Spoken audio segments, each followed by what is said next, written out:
Welcome to The Alignment Show, featuring conversations with folks who have taken steps to identify their highest values and align their lives around them. Time on this earth is not unlimited, and you may be seeking to make sure you spend your time on things that matter to you.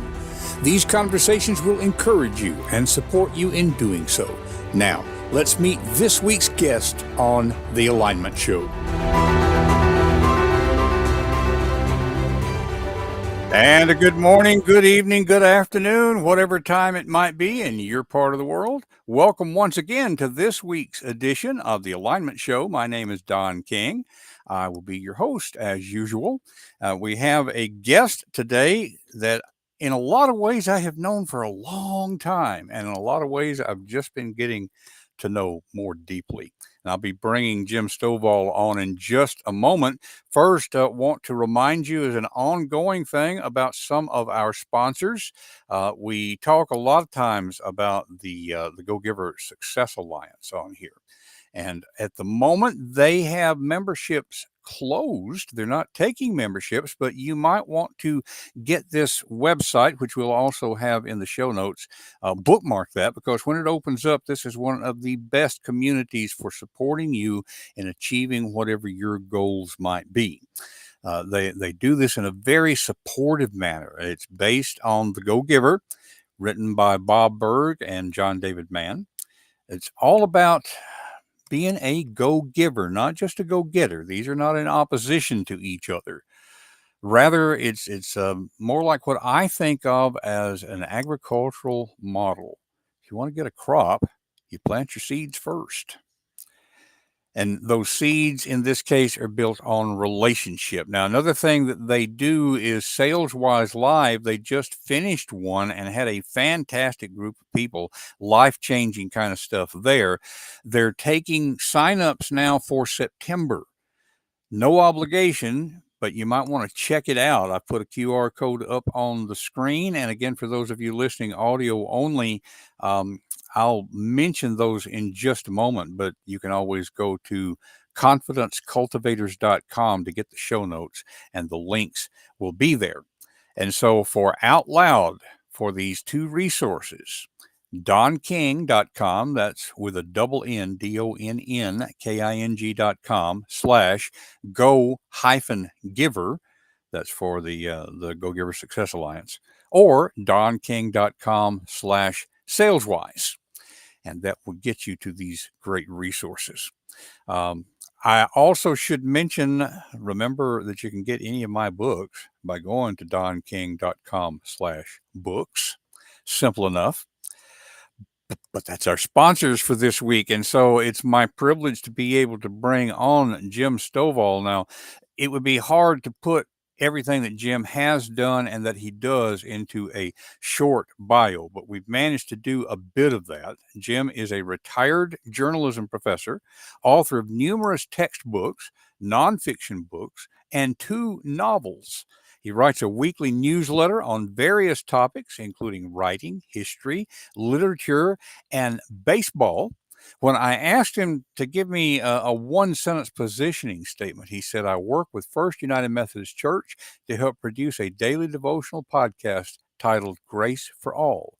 This gives you a flavor of just all the different talents and abilities that Jim has.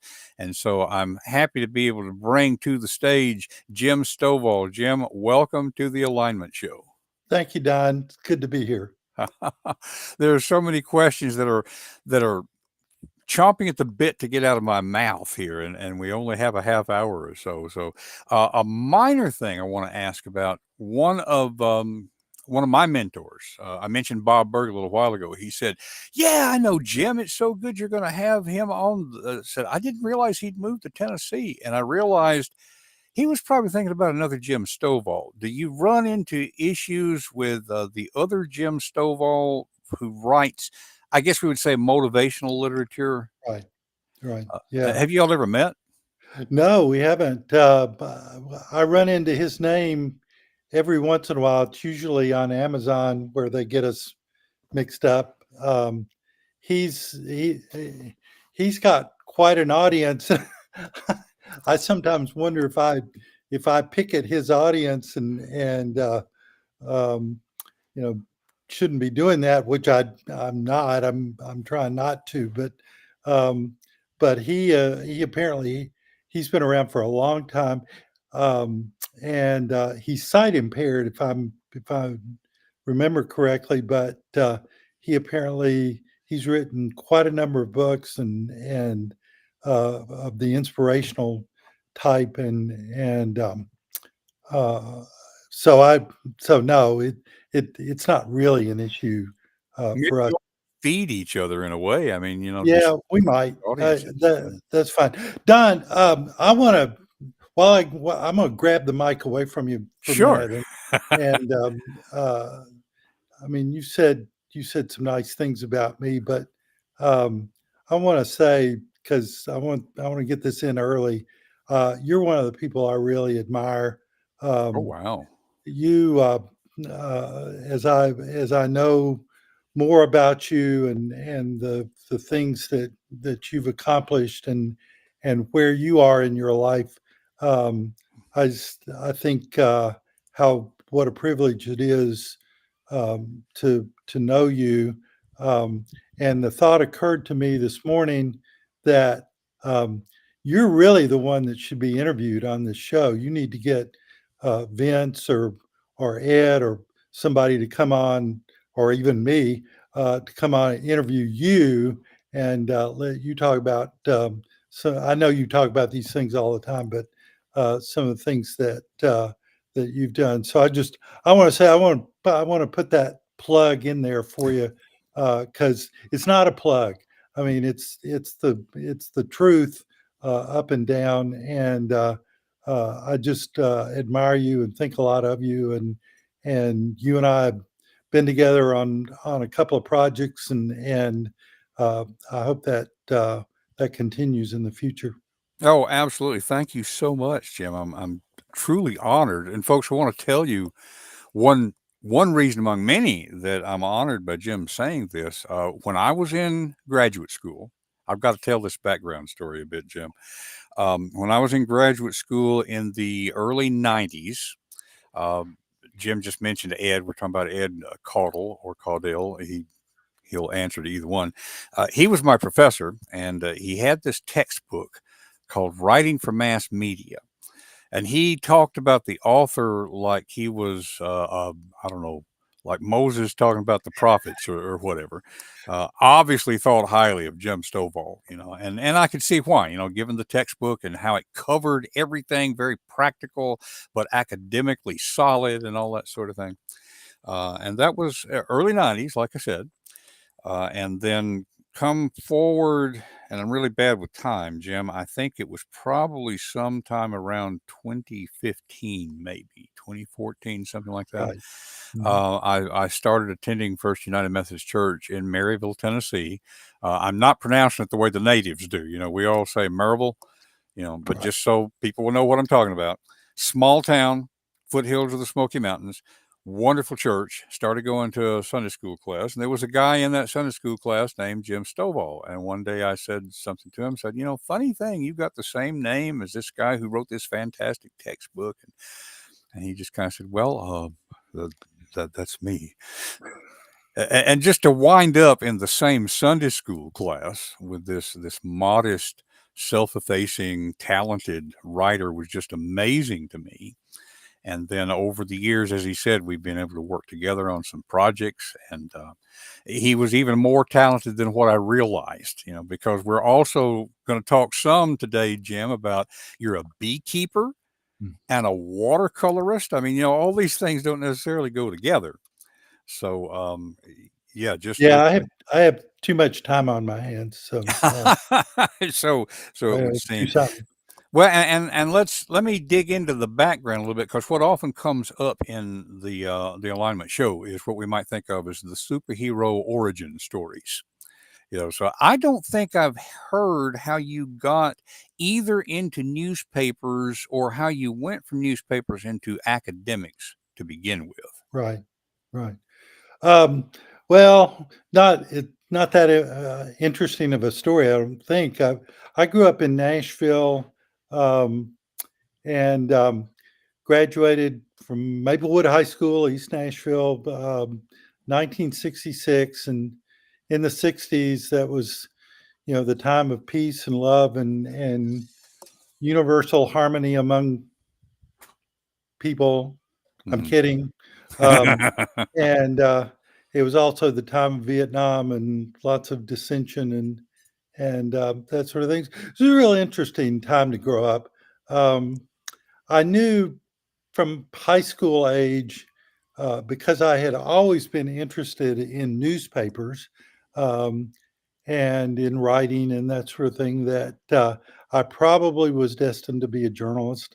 And so by the time I got to high school, um, kind of knew that. And so I graduated, went to the University of Tennessee, got a degree in journalism.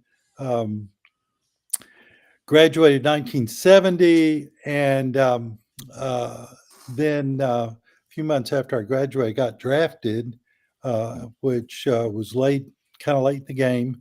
But I joined the Navy at that point, uh, and then uh, got assigned. I mean, I never know. There's no explanation for this. I've just been so fortunate. My life has been full of lucky breaks, and so right out of boot camp, I got assigned to Washington D.C.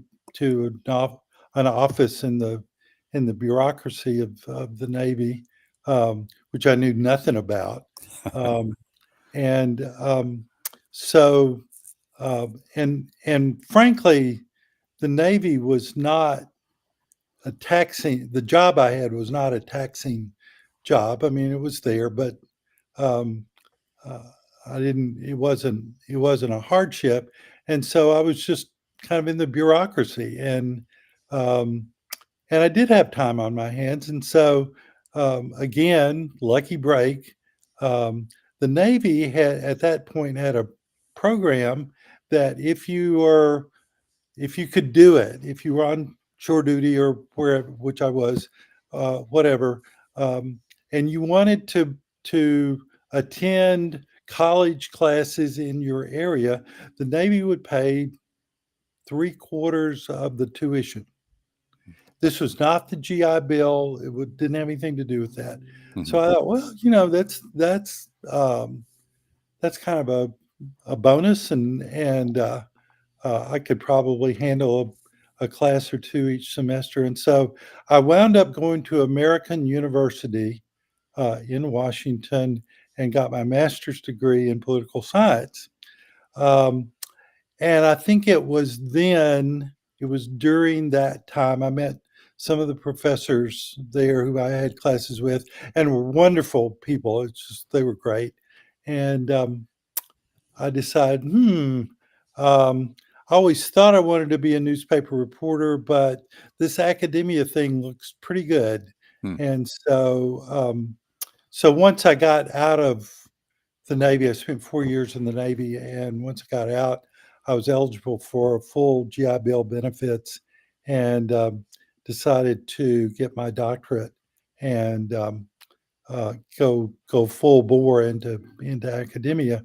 And again, um, lucky break when I was finishing up my dissertation and beginning to look around for a job and all of that business. Uh, there was a position opened up at the University of Alabama, and so I applied for it. They offered me a job down there.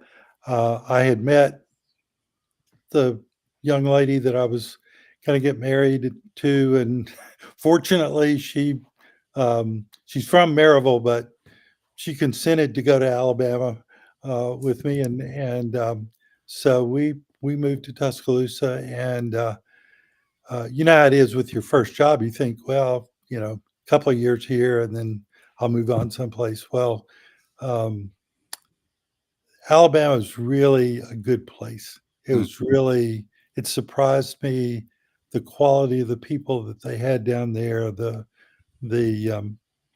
uh, the the the way they approached what I wanted to do, and the freedom that I had right off the bat to kind of pursue. I had to teach classes, but then to pursue the research and Mhm. writing that I wanted, and so that was basically it. I mean, we spent 25 years down there.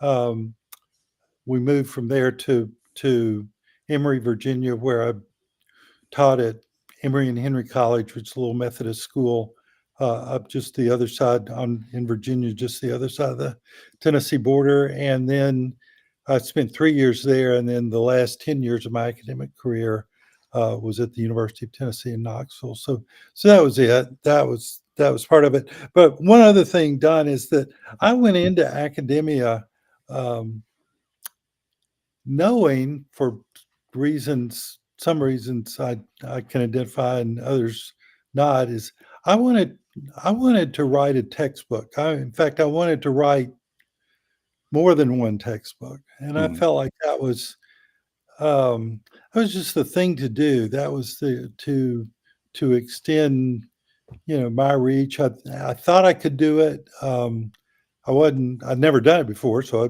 Mhm. wasn't sure and didn't know what involved. But I mean, I had that goal from the beginning. Mm. It's very fortunate because I did write a textbook or co-authored a textbook first first time out, and it had a publisher, and um, it was mildly successful, What and was it? What was that first textbook? 'Cause the first one, we called it something else to begin with. It became the Complete Editor. It was an editing hmm, textbook, yeah. and there were two other guys at Alabama, Ed Mullins and Charles Self, who co-authored it with me, and so that one did okay. The best thing about that one was the the publisher was Prentice Hall, and Mhm. that was a big time publisher, Yeah. and so that was good.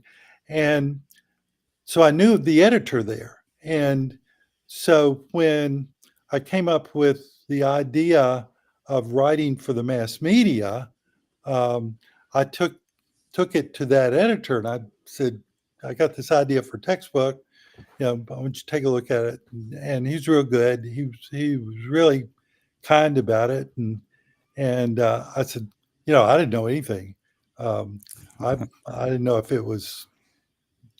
I didn't know what was saleable, and because I mean that's what publishers want. They want books they can sell, Sure. and so so so I remember I sent him the manuscript, and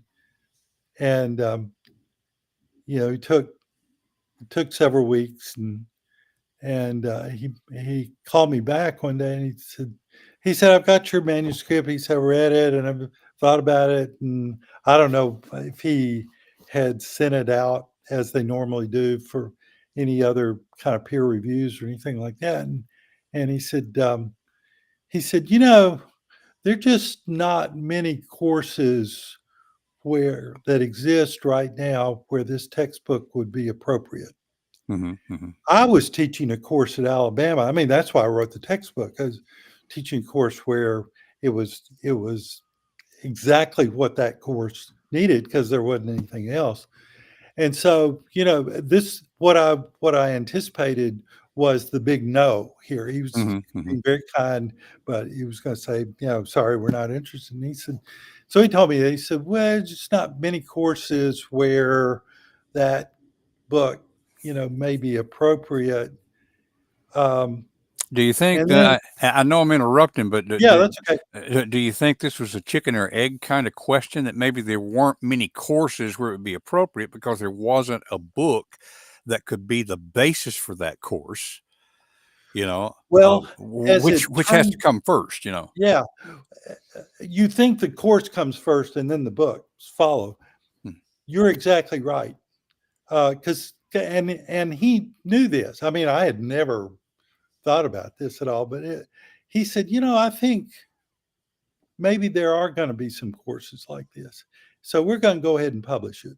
And I mean, I picked myself up off the floor and slapped myself around a little bit and tried to come out of the coma there. And I said, really, wow. And um, and as it turned out, I mean, this is the end of the story, and I'll shut up. But you're right. I mean, I had people say, "Well, we never conceived of this course until your book showed up." You know, um, and that book was first published um, by Prentice Hall in 1985. Most textbooks, the life of most textbooks is about one edition. Um, Usually they don't go into a second edition. Um, Writing for the Mass Media, when I retired, was in its ninth edition. And it had been used all over the world. I mean, I kept revising it and kind of adding to Well, it. yeah, This and yeah. that. Because I mean, And, that was a time when things were really developing as far as changes right. in mass media in general. So, Yeah. Yeah. And it was time after time, instructors like yourself mhm. would tell me, "Oh, this is such a great book. It's so easy to use in class, and that sort of thing."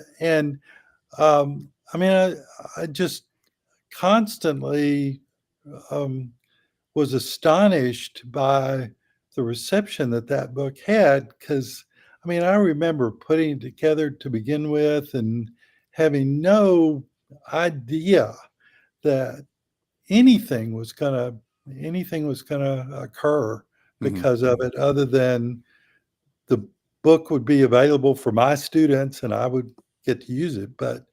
Um, Well, and but it for context, at that time, it wasn't unusual for professors at various universities to put together their own textbooks, so to speak, for use in their courses, take it to Kinko's. For folks who remember Kinko's and places like that, you could right. produce locally for your students. And Well, there was also journalism as an academic discipline in most places didn't really develop until the early 60s.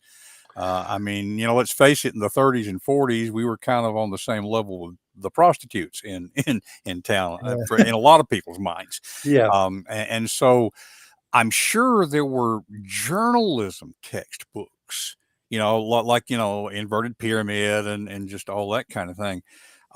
But what was different about the idea of writing for mass media? Because you had stuff in there about writing for television, writing for radio broadcast. There was obviously a gap in the marketplace there. right. Well, you're exactly right. I mean, all of what you just said was exactly correct. Again, it was not something I realized. But one of the things my editor initially said to me was, oddly enough, your field of journalism, mass communication, broadcasting, PR, advertising, whatever, all of those fields, he said, Hmm. in terms of textbooks, is underpublished. Hmm. And so I happened to step in saying, I want to write textbooks right at a time when publishers were looking for textbooks. Hmm. I mean, it's just one of the continual lucky breaks that I've had. Um, and so you're absolutely right. It was what we did at Alabama um, and I didn't think of this. I mean, this was in existence when I got there. Um, we had this introductory course for what was then the School of Communication, which was journalism, broadcasting, advertising, and public relations. Those four things. And so we had this course. If you were a journalism or major or whatever, you took two introductory courses. One was Survey of Mass Communication, basic stuff, and the other was an introduction to media writing. And the concept of that course is that there are certain commonalities to writing, no matter which medium that you use. Now, there are different genres and different formulaic, expressions and that sort of thing. But there's some basic common um, aspects of writing for the mass media that every student ought to know. And on the other side of that is that even if you are a print journalism major, you need to know something about writing for broadcast, writing for advertising, Right. Yeah. writing for public relations. You need to know that because you don't know where you're going to wind up, and which is absolutely true. So it's both of those concepts that stood behind this course. And so what I did was take those concepts and then try to formulate them into a textbook that would be useful in the classroom. And I mean, I this Don, this sounds like I knew what I was doing. Well, And as one of and my teachers used to say, we make the path by walking. Well, that's exactly Yeah. right. 'Cause I didn't know where I was going with this, but I figured it was a good idea. The guy at Prentice Hall, my editor at Prentice Hall, said, "We're behind it. Let's do it." And And let me do a little devil's advocate thing on the other Mhm. side of it, because people out of the profession, might look at that and say, "Wow, that's just for the extra course." And why didn't an English comp class just do that? Now, remember, Right. I'm playing devil's advocate. I No, know, I but understand that. yeah, let's, And uh, and you don't know how many times I've heard that too. Um, from English professors, yeah, I've heard it the a lot. Yeah, the the problem the problem there is that English comp was not doing it, hmm and you know you got, at least at Alabama, you got a semester of 101 English 101, which was English comp, and they write themes and essays and that sort of thing. And then 102, they start talking about literature, which is great, it's fine, hmm but it's not writing.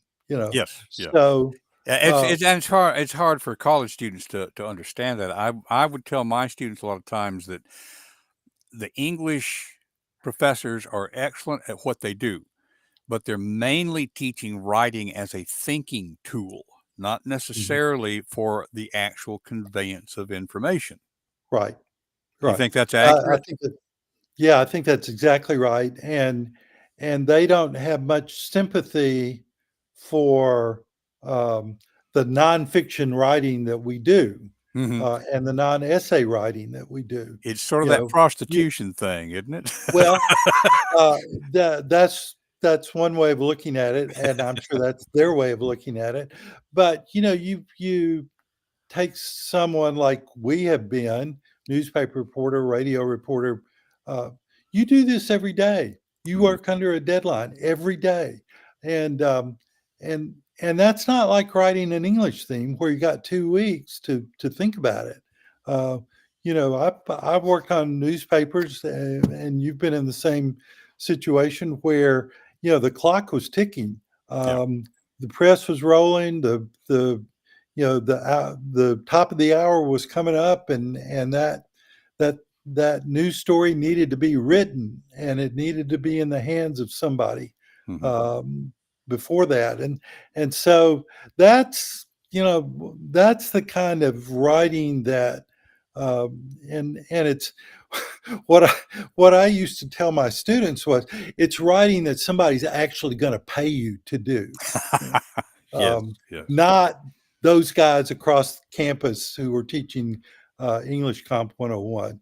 Who's going to pay you to write an essay? You know, Mhm. um, and so that's we kind of jawed back and forth with each other, Oh, yeah, yeah. and I hope never really took each other seriously, but that's, that was what that was all about. Yeah. And it's using the same skill set in different ways. And Mhm. so, yeah, it really did need that kind of development in a course. Um, so I'm looking at the clock here, and the running joke, Jim, is that this is a half-hour program that typically runs 45 minutes. Um, I'll shut but up. no, we've just, I mean, this is fascinating. We're just getting into it here. Yeah. What I want to touch on here, I'm gonna put you on the spot here, and it's perfectly okay for you to say no because I don't know what else is going on with you. But would you be willing to come back next Friday for us to dig into some other stuff? Uh, yeah, I think so. I'll check my calendar to make sure, but I think it's okay. I think Okay, we're and so folks, this is not a promise. It happens that next Friday I had a guest scheduled for next Friday, and she needed to reschedule, so I've got an open slot. okay. And Yeah. if it doesn't work out, it doesn't work out. We'll because I've got some other folks that we can bring on. But just to give a little bit of a preview, and if we don't do it next week, Jim, we'll do it some other time. I want to dig into the beekeeping. I want to dig into the watercolorist stuff. There's just more that I want to dig into there. Um, but just to kind of draw to a close for our session this week, you had not intended to be at the University of Alabama past a couple of years. Same thing happened with me. I wound up at a community college. I went to the same university where you taught, but it was before you got there. Mhm. And I had thought I wanted to be at the University of Tennessee, and one of my mentors there said, "No, you don't want to do this." Nothing against UT, but Sure. but she said, you are good at research, but that's not your heart. Your heart is in teaching, and you will serve more people at Pellissippi State Community College. And I thought I would be there for 3 years while I worked on my doctorate. And Yeah. I wound up there for 34 years, and I don't regret it a bit, because of that Right. interaction. Um, so you kind of had that at the University of Alabama, wound up 25 years, several years at Emory and Henry, 10 years at the University of Tennessee. During that time, you were not only writing textbooks, I know you've got a couple of novels out there. Um, I have observed in the newspaper business, there's typically a lot of people in that newsroom that what they really want to be is novelists, and, Mhm. and they're doing the news thing just to pay the bills. Were those novels just kind of hanging in the back of your mind all those years? Did you do fiction writing all along? How did that develop? Well, for a long time, um, I mean, as I remember when I was in the Navy, I tried writing a few short stories and um, and didn't know what I was doing, and um, and I knew how to write journalistically. I knew what that took, and um, so I let the fiction go for a long time. I read a lot of fiction. I read mysteries, and I really enjoyed those, um, so I got it in my head that I wanted to write a mystery. I wanted to see if I could do it, Hmm. and I had given it a shot sometime in the 1990s, and what I wrote wasn't very good, and uh, so um, so after I guess it was after I came back uh, during my years at UT, um, I, I got this idea about writing a mystery, and uh, so I thought, well, give it another shot. And I was a little bit more well read at that time, and a little, knew what the rules were, and felt like I could bring it off, and I did. I mean, it was the mystery for your readers called "Kill the Quarterback," and it's available on Amazon. It's gotten some nice reviews on Amazon and that sort of thing. And we'll But have a link to that in the show notes here, folks, for okay, for those of you um, listening. but that was, I mean, I wanted kind of to prove to myself that I could do it. Hmm. Um, and I had in mind, well, I'll, write another one or I'll use the same character, and I just kind of never got around to that.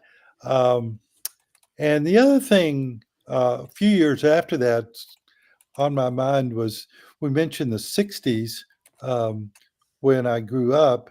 And that has always been, I mean, anytime I think with anybody, anytime you're, you know, a young person, a teenager, I mean, that whatever happens to you really sticks with you.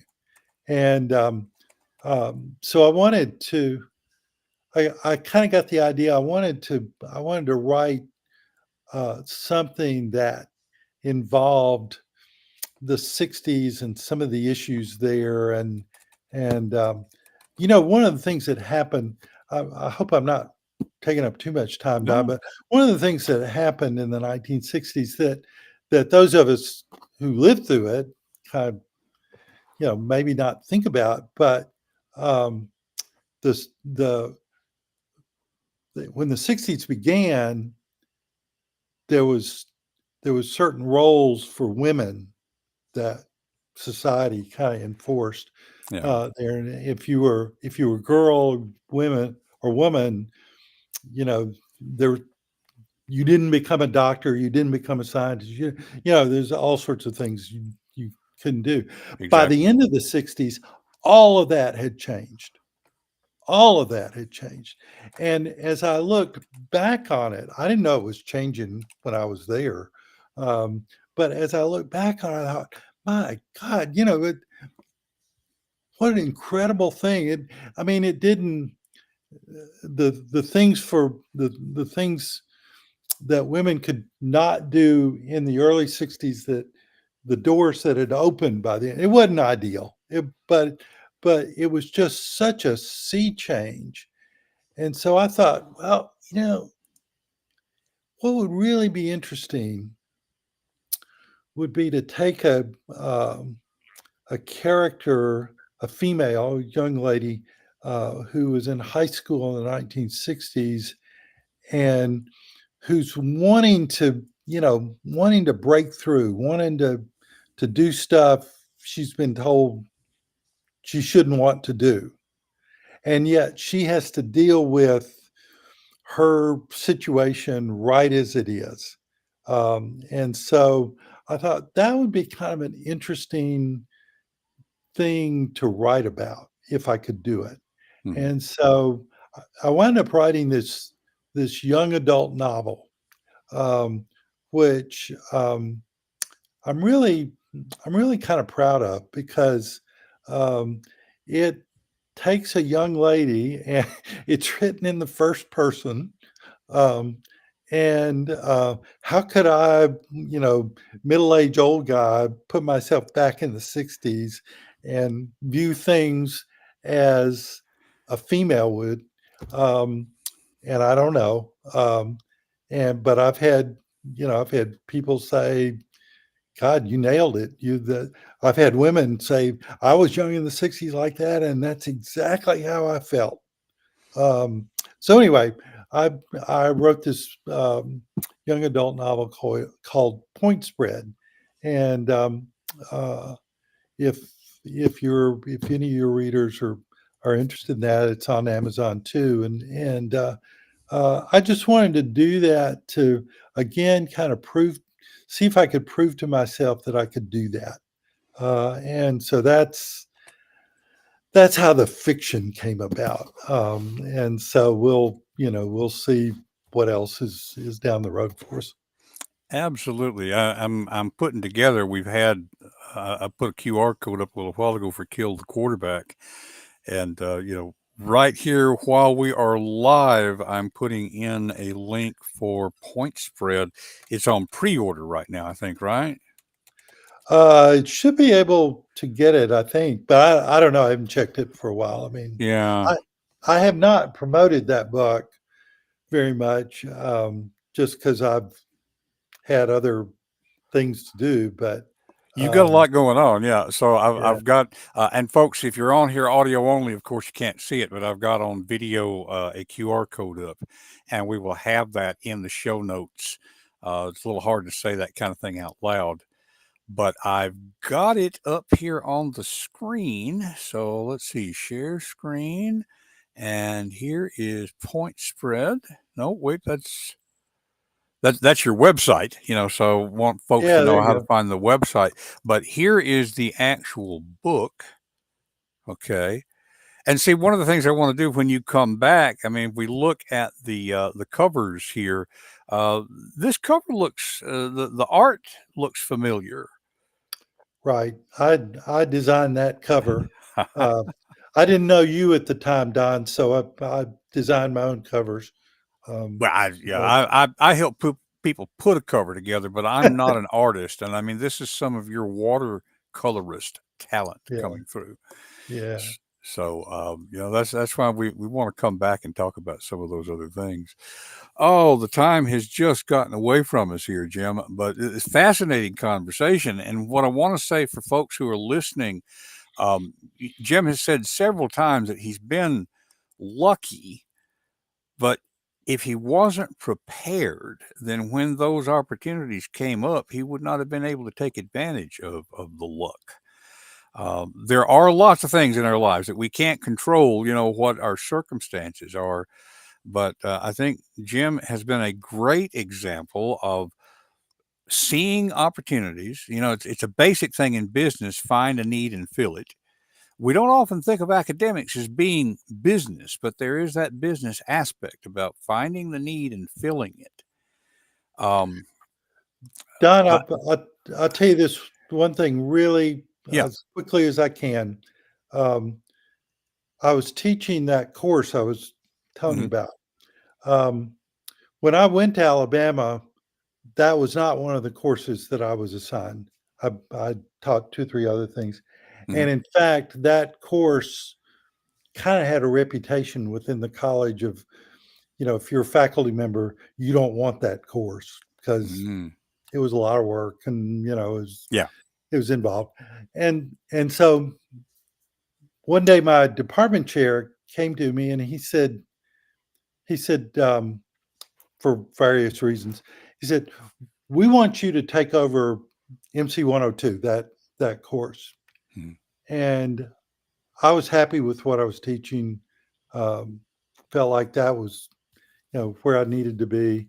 And I was young, trying to kind of do my stuff.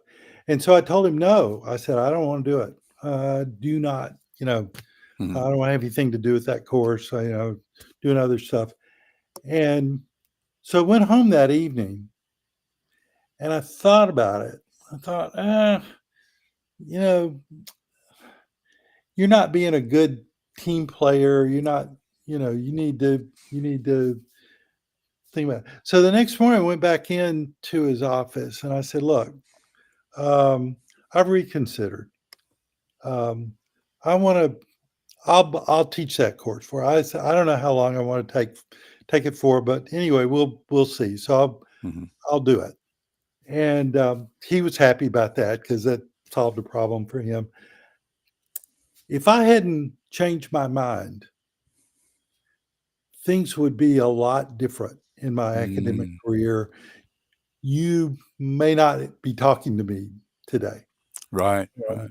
and so, um, you know, I guess I there's no lesson here, but um, in all of my academic careers, moves and others, I've looked for opportunities to say yes. Mm. I haven't Yeah. always said yes, but you you see things and other people say, "Oh, don't do that. Don't get involved in that." And that's going to be really hard, and you're going to, and often they're right. I mean, you Hmm. shouldn't. But I've tried to look for opportunities to say yes. And I look back on that one in particular, and I said, if I hadn't said yes, who knows? Yeah. Who knows what would have happened? Um, and my academic career, I mean, may have been, you know, successful or what, but it would sure look a lot different. That's for sure. Yeah, yeah. And you never know which decision is going to be in hindsight the linchpin decision. Right. Right.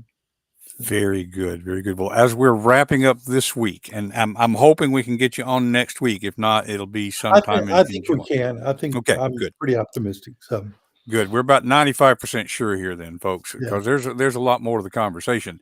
But knowing we're going to be coming back still, there might be one thing that I should have asked that I didn't know enough to ask. Is there a question that you wish that I had asked that I didn't? And what would your answer to that be? No, we probably need to talk about that podcast thing that you mentioned right at the beginning too, because I mean Yes. that's my that's my current passion, but there are other passions too. So we may take that one on next week. We'll do that. We'll do that. Folks, I'll go ahead and put a link to the podcast that Jim is talking about in this week's, but we will dig into it a little because, it's a great question. How do you go? I'll tell you right now, one of the questions I wanted to ask this week, and we'll probably dig into next time, is writing a textbook, writing news stories, writing novels. They're very different. What your insights are to the differences there. Vince Vaughter was on with us not too long ago, and he talked about how different it was writing a novel versus writing a news story. Mhm. And now we can add in there putting a podcast together. I mean, so we're going to dig into that next time, folks. So, Okay. Jim, if you'll just hang out in the green room for a second so I can thank you properly, and I'll let people know. Well, we kind of already let them know what's coming up next week, but got some other stuff to talk about. So, Well, Don, thank you. This has been great. Thank you very much. thank you. I'll be back with you in just 1 second. Okay, folks. So we've done things a little out of order here because usually in this segment I talk about what's coming up next week, and I didn't know what was coming up next week when we started today's podcast, and here we are planning it right in front of you. So I know that we've got more to talk about. I've mentioned already about Jim's beekeeping, and there's some fascinating stuff there. It's not just fascinating about general beekeeping. It's what Jim has learned about beekeeping that runs counter to what I understand is the received wisdom in the beekeeping community. There's the watercolorist thing. Uh, the podcast that we keep talking about, it's called Grace for All. That is really making an impact. And I think all of this shows how in your life, you're not tied to one thing. I'm gonna, even though he's already in the green room, one of the things I was gonna mention to Jim was back in my day when I started college, I declared journalism as a major mainly because it was as close as I could get to not declaring a major. Journalists, by virtue of what they do, get to poke their nose into all aspects of human experience. And I get the sense that maybe that's Jim. And you see, the advice you usually get is pick a lane and stick with it, specialize in something.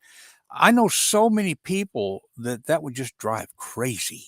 And so we'll dig more into that when we come back next week. In any case, be sure and keep our sponsors in mind. Check confidencecultivators.com for the show notes.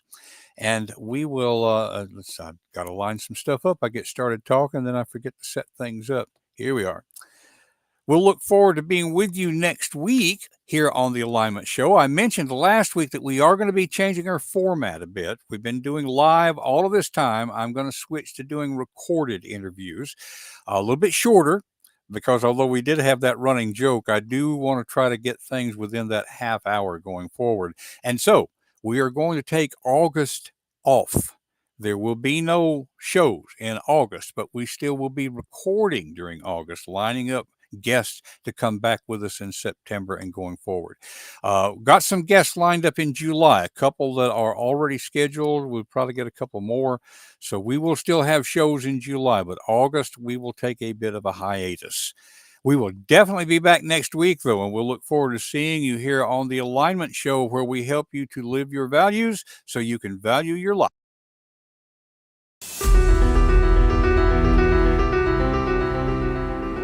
That's it for this week's episode of The Alignment Show. What has it inspired you to do in your own life?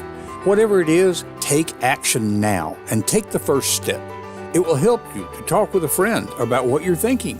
Share confidencecultivators.com to spread the goodness. And remember to live your values and value your life. We will see you next week on The Alignment Show.